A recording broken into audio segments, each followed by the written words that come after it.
10ஆம் ஸ்தலம். திவ்ய இயேசுவை ஆராய்த்து வணங்கி உமக்கு நன்றியுள்ள ஸ்தோத்திரம் செய்கின்றோம். அதிசயபாரமான சிலுவை சுமந்து உலகத்தை மீட்டு ரட்சித்தீர்.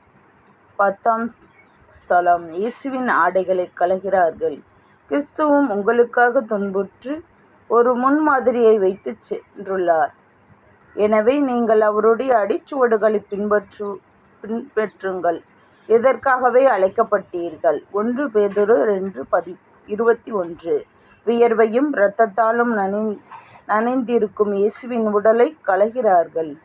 அதில் அந்த ஆடை யாருக்கு என்பதற்காக சீட்டு போட்டு தேர்ந்தெடுக்கிறார்கள். ஆனால் உண்மையில் விலை மதிப்பில்லாத அந்த ஆடைக்கு இருந்த இயேசுவின் உடல்தான்.